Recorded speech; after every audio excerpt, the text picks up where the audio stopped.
Hello and welcome back, my dear lovely students. In today's class, we are going to cover another interesting lesson of our English unit number 3.3, that is Stephen Hawking. If you can see the picture alongside, and if you know this great physicist of his era, he is none other than Stephen Hawking.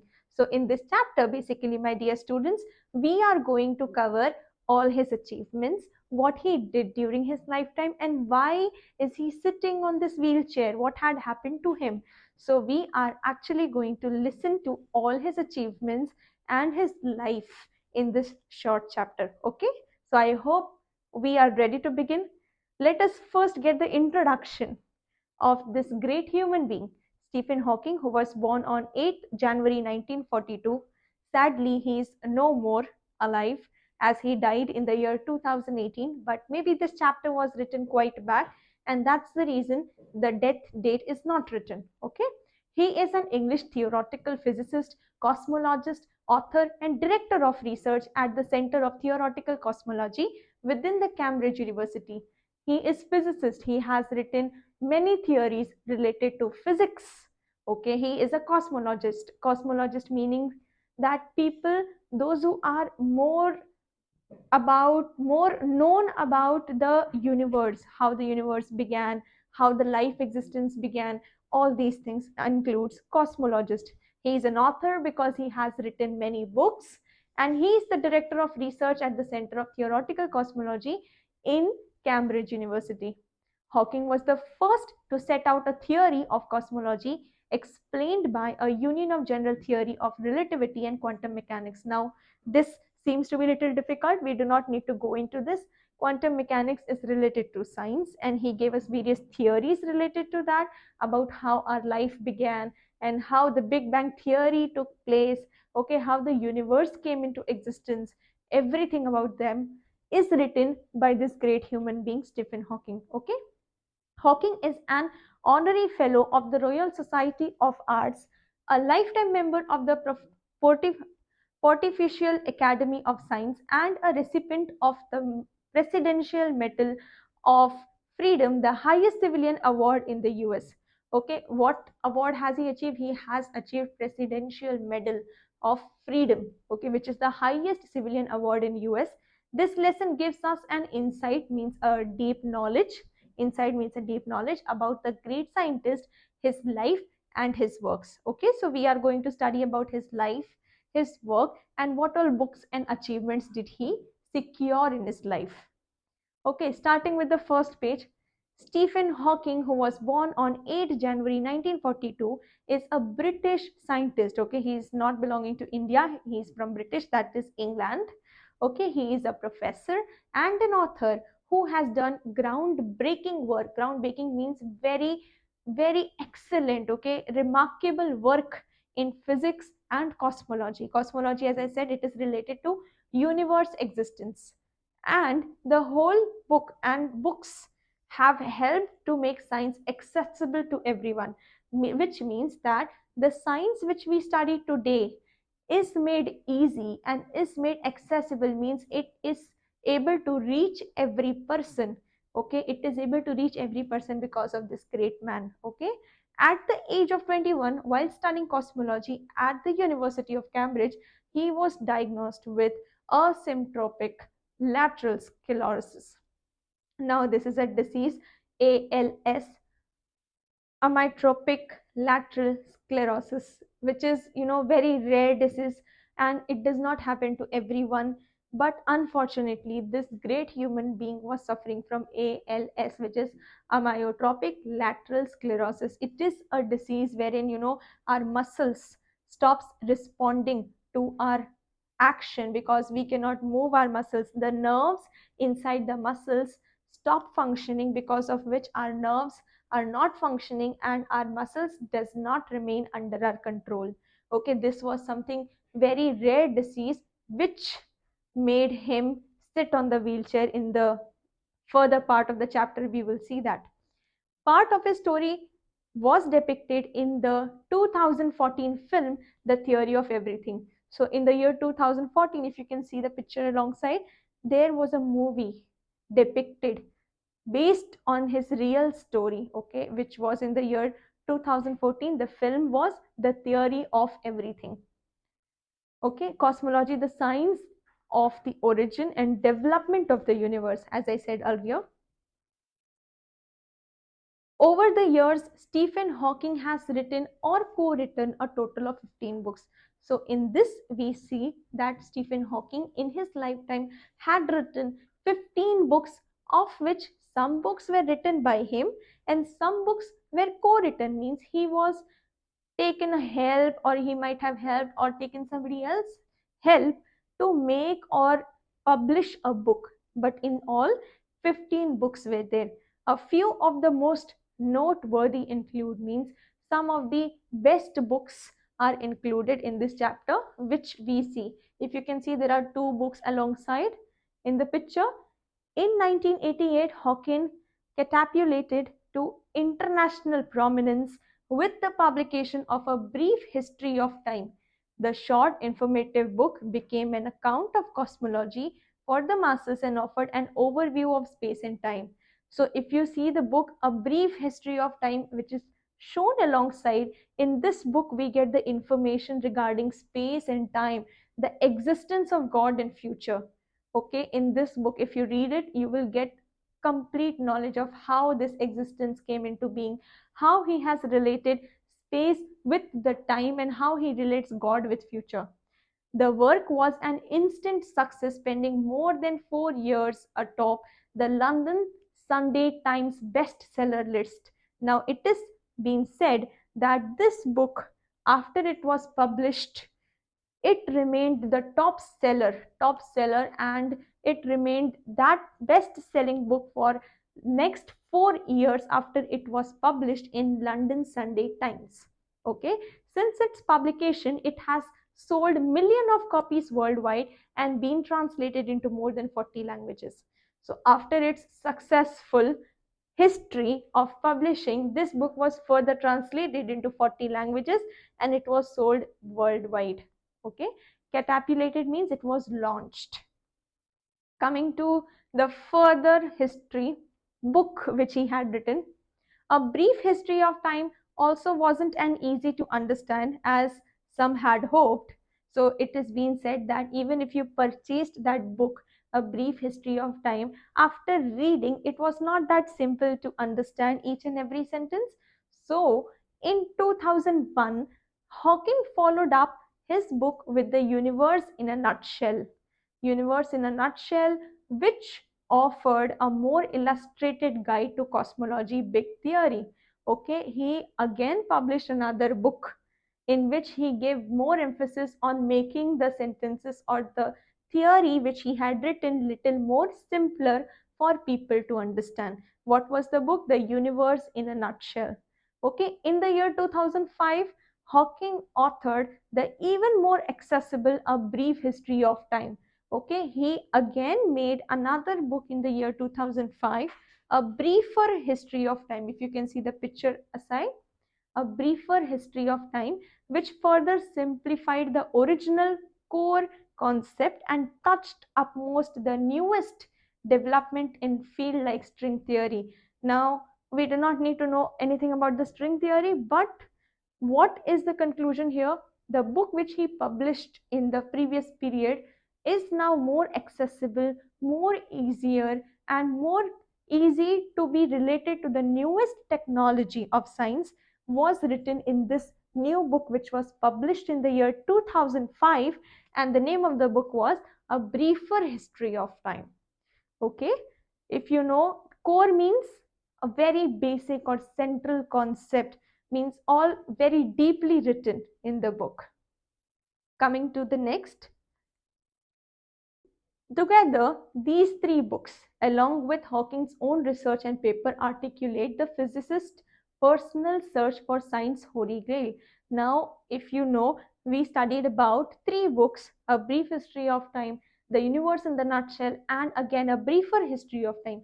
These three books, along with some of his own research and articles, he became such a good person who was great in physics. So that is why he was named as physicist. Okay, it was his personal search for science holy grail. Holy grail means a single unified theory that can combine cosmology with quantum mechanics. So what he was trying to, cosmology means the study of the big, that is the universe, and quantum mechanics means very very small. So he was trying to correlate science. Holy grail means to connect very big things with very very tiny or small things. So he tried connecting cosmology with quantum mechanics, okay, to explain how the universe began. So his main intention was to know how did all the universe suddenly come into life, and what was the main thing that might have happened in the past which created life for everybody. So he was trying to configure both of these and correlate in his personal search. Okay, it's the kind of ambitious thinking that has allowed Hawking, who claims that he can think in 11 dimensions, to lay out some big possibilities of humankind. He is convinced that time travel is possible and the human may indeed colonize other planets in the future. So, Stephen Hawking here says that he has the ability to think in various dimensions, means we always think in one direction towards one thing, we are not able to see multiple aspects. Of course, some of you might be very talented to think in multiple aspects, but Stephen Hawking could think in 11 dimensions, different dimensions. And that is why he said that human race, that is humankind, us as human beings in future can colonize means can gather or capture or be alive in some other universe also, in some other planet also. So in the last line you can see it is possible to travel the time. Okay, he is saying that he is convinced means he is agreeing, he is saying that we can travel time and we can create humankind even on other planets and colonize that planet, means we can survive, we can capture that other planet in the future. Okay, holy grail means a thing which is eagerly pursued or sought after. Dimension means aspect or features or various ways, as I already said. Coming next, in September 2010, Hawkins spoke against the idea that God could have created the universe in his book The Grand Design. Now we all claim, we all always say that God created universe, God created human, God created all creatures, but Stephen Hawking here denies the fact. He is against this saying. He does not say that God created. He says that science and technology, there is some physics behind creation of humankind, and which he has proved in his book Grand Design. Okay, Hawking previously argued that belief in a creator could be compatible with modern scientific theory. Now he is saying that all the universe existence or whatever we feel that God has created is nothing that God has created, it is something related to scientific theories. We are all based on scientific theories. His new work, however, concluded that the Big Bang was inevitable consequence of the law of physics. Now we all might have heard about the Big Bang theory in the past, which has created the universe. There was some explosion. If you can see in the picture, there was some explosion, Big Bang theory, and huge thing exploded. Then it started raining, and then there were creatures born. Then we became Homo sapiens, and then so on and on. We were evolved. All these things are just theories, but he is claiming that this Big Bang theory was not created by God, but it was based on science of physics and nothing more. Okay, because there is a law such as gravity, the universe can and will create itself from nothing.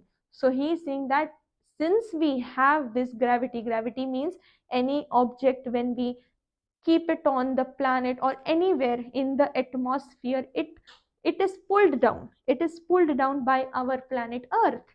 Okay, so this is gravity, that anything that comes in our way gets downside. Okay, it goes down because there is a gravity force which is pulling inside. Okay, so he is saying that because we have the force of gravity, it is because of this that the Big Bang theory might have occurred and we were all created from that.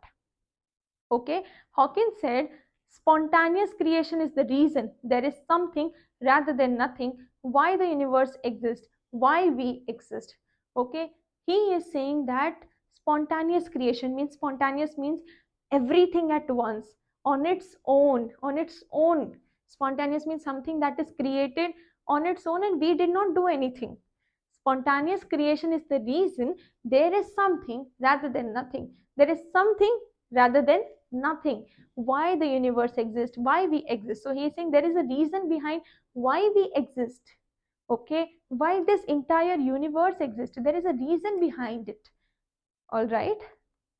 Coming to the next paragraph, the Grand Design was Hawking's major publication in almost a decade. So, this last book, in which he was trying to correlate physics and mechanics and big things with small things, cosmology with tiny quantum mechanics, he is saying that this book has helped everybody understand Big Bang Theory and universe existence.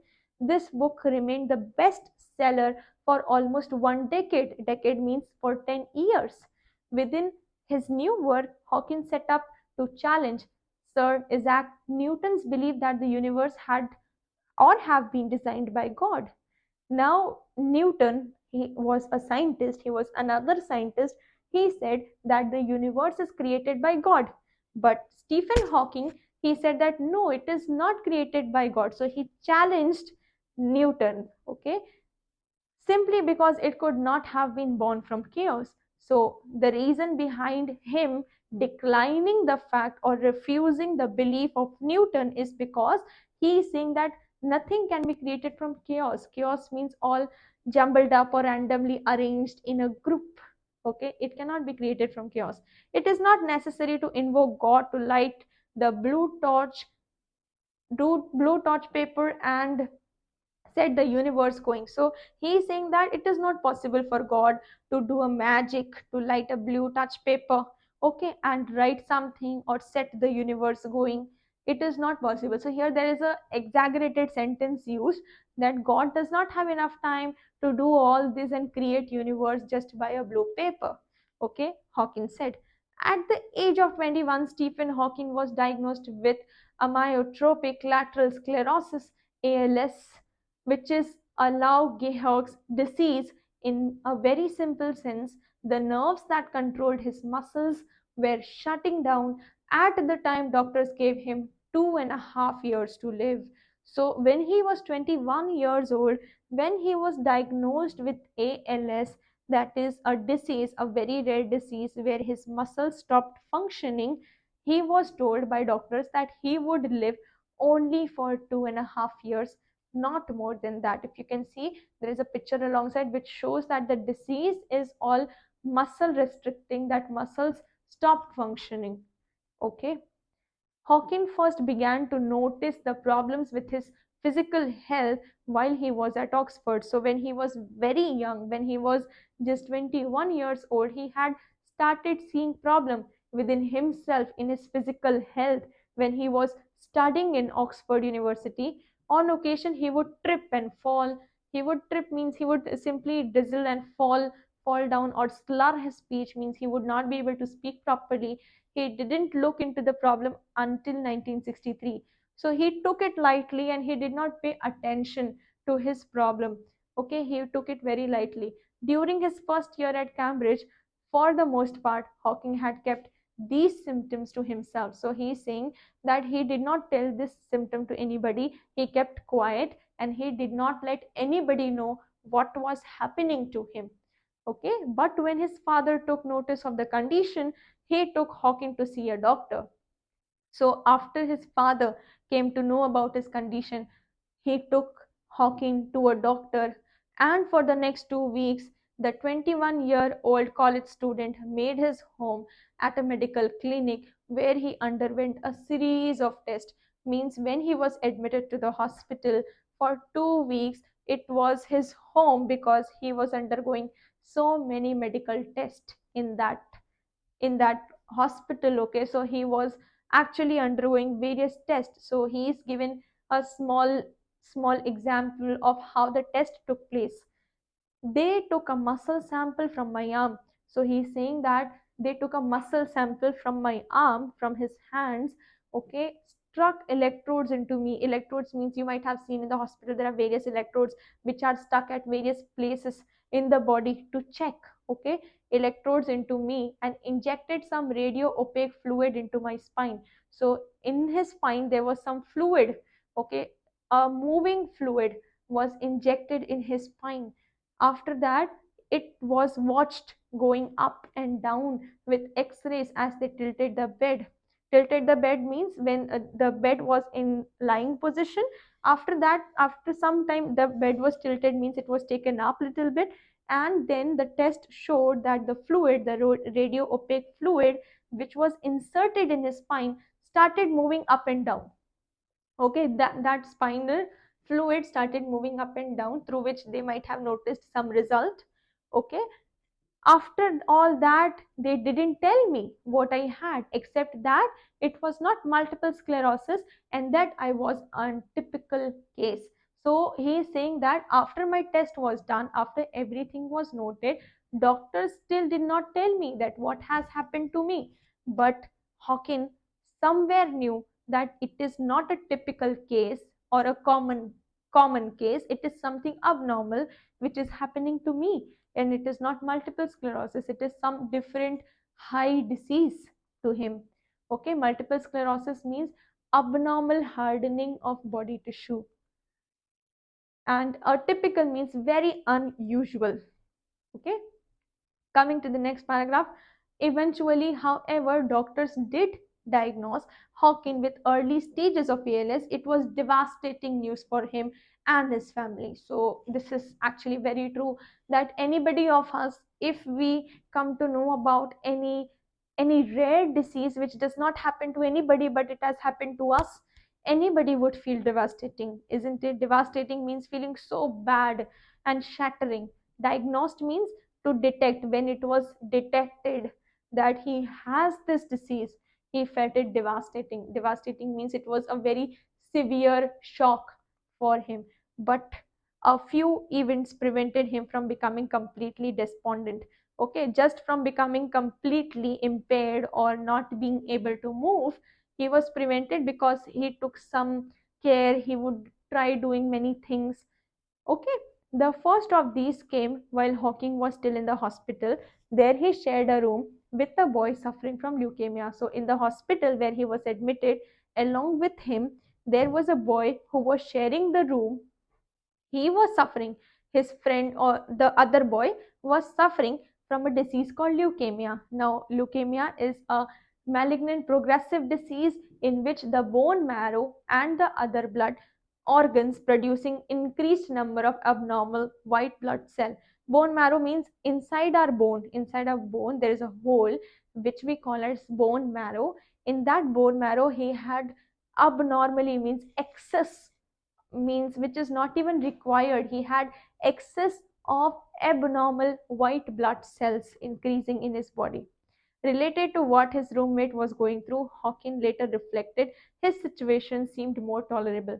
Hawking is saying that when he looked at that boy who was suffering from leukemia, he felt that my suffering, my pain is less and tolerable, means I can bear that pain, I can tolerate that pain, but this boy cannot even tolerate. So he compared himself with the other boy with whom he was sharing the room.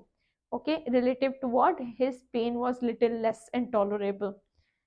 Not long after he was released from the hospital, Hawking had a dream that he was going to be executed. He said that his dream made him realize that there were still things to do with his life. Okay, so after he left the hospital, he suddenly thought that his life has a dream, and which can be done, executed means which can be carried out in a way. Okay, in a way we can carry out that dream. He said that dream made him realize that he still has something to do with his life, and he should not waste his life but do something meaningful in his life. Okay, in a sense, Hawking disease helped him become the noted scientist he is today. Okay, so what is here compared as when he was studying, okay, before the diagnosis, He was not focused in studies, but this disease made him the scientist he is today. Okay, before the diagnosis, Hawking hadn't always focused on his studies. Before my condition was diagnosed, I had been very bored with life, he said. There had not seemed to be anything worth doing. With the sudden realization that he might not even live long to earn his PhD, Hawking poured himself into his work and research. So, before he was diagnosed, he was a boring boy who was bored with life, did not have anything interesting to do in his life. But after he was detected with this disease, he realized that he has just 2.5 years to live, and he should do something with his life, or else he would not even complete his PhD. Okay, so he started working, pouring himself in, completely deepening inside work and research. A physical control over his body diminished, means now comes the later stage of his life, that how his problem became severe day by day and year by year. A physical control over his body diminished, means he lost his physical control, means he was not able to do things by his own. It was diminishing, it was going down.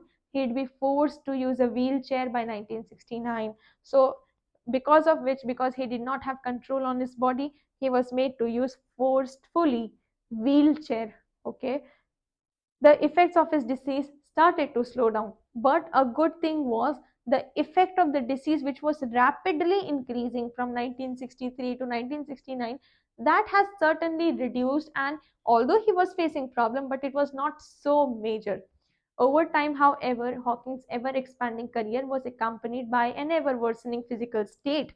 So he is saying that his ever expanding career, means his career, which was going high and high and high, was ultimately adjusting or adjoining to his ever increasing disease or his worsening physical condition. Means although his career was growing, but his physical state, his health was going down and down and down, okay, at the same time. Okay, by the mid 1917, the Hawking family had taken in one of the Hawking's graduate student to help manage his care and work. So in the year 1970, Hawking family gave Hawking a person to whom he can take care of, okay, and he can manage the work. So basically, that person was made to take care and work with Hawking. He could still feed himself and get out of bed, but virtually everything else required assistance. So by then, by 1970, Hawking could take care of his health. He could he could at least feed himself, eat, and walk out of bed. But after that, his speech, okay, his speech became increasingly slurred because he could not speak well, so that only those who knew him well could understand him. So only those people who already knew Hawking could understand him and understand his slurry language, because he could not speak clearly.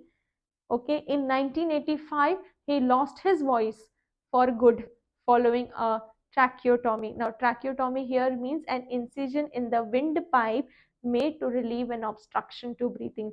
So, this is a windpipe inside our neck, okay, which was blocked. To prevent the blockage, there is a thing called tracheotomy which is done to prevent the obstruction in the breathing of the windpipe. So because he lost his wife, his because he lost his voice, okay, for good following a tracheotomy, the resulting situation required 24-hour nursing for the acclaimed physicist. Means he required 24 hours care. He could not survive without care. Okay, it also put a peril in Hawkins' ability to do his work. Peril means a serious and immediate danger, because he lost his voice. Okay, after losing voice, it becomes difficult for person to have control over himself, and his ability to do work was also getting in danger. The predicament caught the attention of the California computer programmer. Predicament, that's such a difficult situation which is very hard to get out of. Okay, in such a difficult situation, this caught attention of California computer programmer who had developed a speaking program that could be directed by head or eye movement. So just by how he spoke, okay, even if he made eye movement or head movement, that computer programmer, which was developed in California, made such a good helping person to this great man, so that whenever he shook his head or tried to speak something in his sign language or did any eye movement, that computer programmer was able to detect what he is trying to speak. So that computer programmer returned his voice, in a way we can say that. The invention allowed Hawking to select words on a computer screen that were then passed through a speech sensitizer. Okay, now what happened is, whenever he would try to speak, the words were shown on the computer screen or computer programmer, through which he can select which words he was thinking of, and then it was turned into speech. At the time of his introduction, Hawking, who still had use of his finger, selected his word with a handheld clicker. Okay, so until then, when he lost his voice, he could still use his finger, select his words. Okay, but today, with virtually all control of his body gone, Hawking directs the program through cheek muscle attached to a sensor. Now, what happened is, previously he was able to use his finger and click on the words which he had to select, but after he lost complete control of his body, then he kept a sensor on his cheek muscle through which he could direct the program. Okay, if you can see in the picture, it is visible. Sensor is a device which detects or measures a physical property or records or indicates and responds to it. Okay, through the program and the help of assistants, Stephen Hawking has continued to write a prolific rate. He continued writing, although he lost control over his body, he lost his speech, his voice. Still, then he continued to write at a prolific rate. His work has included numerous scientific papers, of course, but also information about the non-scientific community. Hawking's health, of course, remains a constant concern, a worry that was heightened in 2009 when he failed to appear at a conference in Arizona because of a chest infection. So after he lost his control, he still continued to write at a rapid rate. Okay, he has written various scientific papers and information from non-scientific community also, not just science but also not related to science. He has written information about that.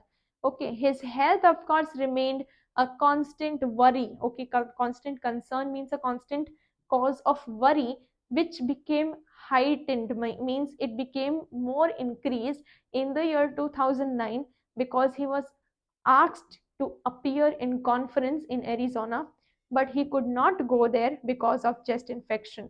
So in April, Hawking, who had already announced that he was retiring after 30 years from the post of Lucasian Professor of Mathematics at Cambridge, okay, was rushed to the hospital for being what university officials described as gravely ill. It was later announced that he was expected to make a full recovery. So what happened? Although he had chest infection, he was rushed to the hospital, but he was expected to get a full recovery from that chest infection in the later period. Okay, and he was expected to take a retirement of almost from 30 years. From which position? From the post of Lucasian Professor of Mathematics at Cambridge. Okay, so this was all we had to study in this chapter. I hope you understood how his determination and his willingness to work despite having so much obstacles in his life made him work so hard. Similarly, we can get some inspiration from this great human being and still continue working until and unless we are alive, and we should be earning life with all our faith and desire. I hope you enjoyed watching this entire chapter. Happy learning, everyone. Bye bye.